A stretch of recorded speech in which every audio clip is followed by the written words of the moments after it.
At first I thought, well, I love John F. Kennedy, I'm going to do a John F. Kennedy, but I don't look like Kennedy. Then I thought for a while, I'm sitting there with some acting friends and writers, and I said, I know, Albert Einstein, the most photographed man in the universe, what do we know about him? And everybody said, so what? He's boring, forget about him. I said, no, there might be something interesting about this man.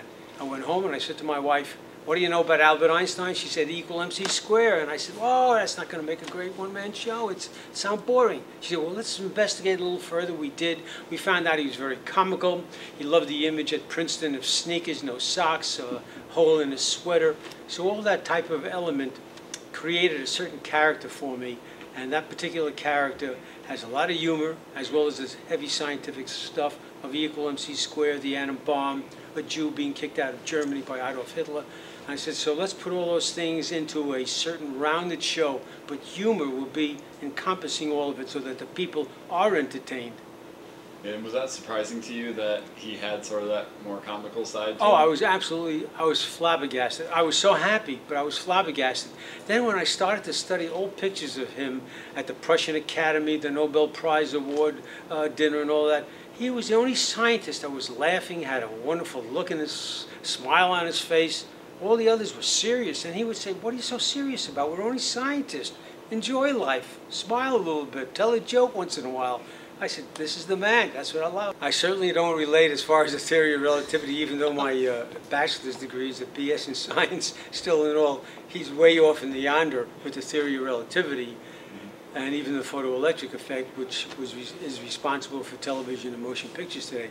But still in all, I grasp the elements that he was trying to define, because he used to love to go to high schools and used to say, look, the theory of relativity is very easy for you to understand. And the students used to yell back, yes, for you, Dr. Einstein, but for us. And he would take the yo-yo and explain gravity, inertia, acceleration. Then he would take the compass, the magnetic fields, electromagnetism, and he would try to simplify those elements that could bring you a little closer to understanding the physical laws of our universe, which was part and parcel of the theory of relativity.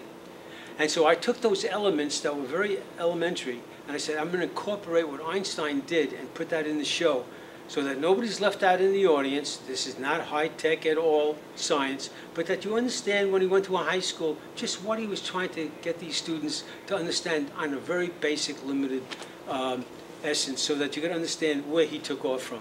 The show started in 1978, and then we moved it to New York in 1979, the 100th anniversary of Einstein, which, by the way, March 14th,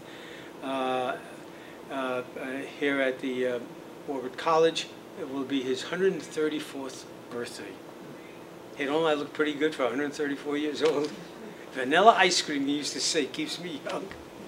You can't negate the students and their knowledge and their desire to learn about this man and what he stood for, because we're all involved in it. Every time you look at an iPad, every time you look at a computer, and all the technology of electrons and how they travel and what messages they carry, all comes from the photoelectric effect, one of the principles that he won the Nobel Prize for.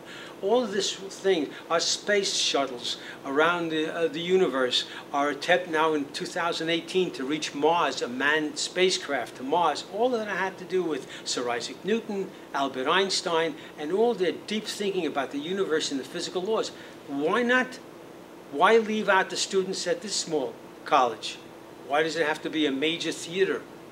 I played a place just recently in Oklahoma, the Performing Arts Center there. And the next evening, I dove into the pool at the hotel, and when I came up, a gentleman was there. He says, can I speak to you, Mr. Metzger? I said, oh, you recognize me? Well, I saw your show last night. You know, he says, I'm a PhD in hydraulic engineering for all the oil companies. I come here every few months. You were the first time I saw a show that I was really interested in, not because I'm a PhD, but because I'm a human being. I wanted to know about Albert Einstein, this great genius. What was he like? What was his family like? What was his sex life like?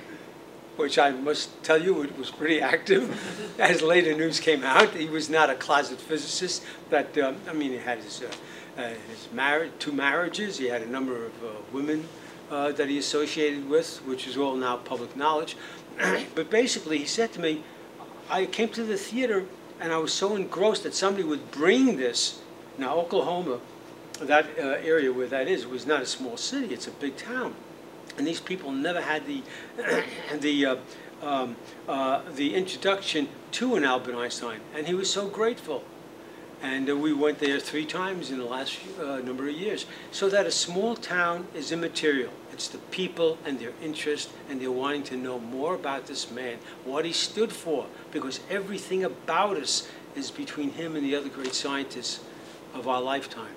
Well, I played Teddy Roosevelt in The Curious Case of Benjamin Button. By the way, everybody says, "Oh, did you? Who did you make up with?" I said, "Well, my makeup partner in the makeup room was Brad Pitt." What was he like? I said, "I don't know," because I was more concerned for his wife to come in and take a look at her. I said, I was not interested in looking at Brad Pitt that much. I was more interested, my God, when is Angelina going to come? Maybe she's going to pick him up. Maybe she's going to come in to check his makeup, do something. Never happened. Curious Case of Benjamin Button, I did Teddy Roosevelt. I had to lose my Brooklyn accent, which I did.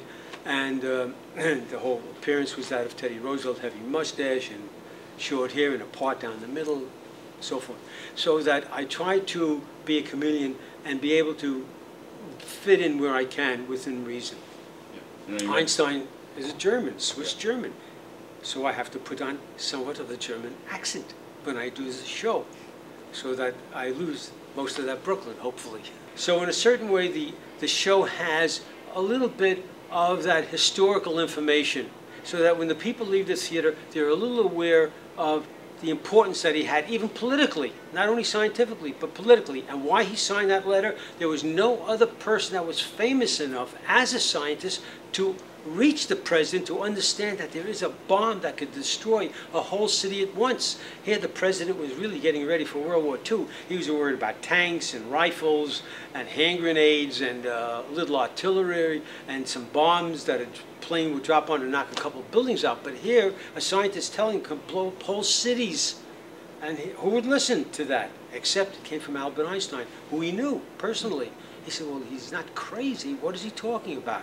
And that started us into the atomic and nuclear age that we are in today, all over the world. You leave the theater, you have something to think about. Not only were you entertained, but you were engrossed in this wonderful machinations of things that he was involved with politically that brought us to the very age that we're in today.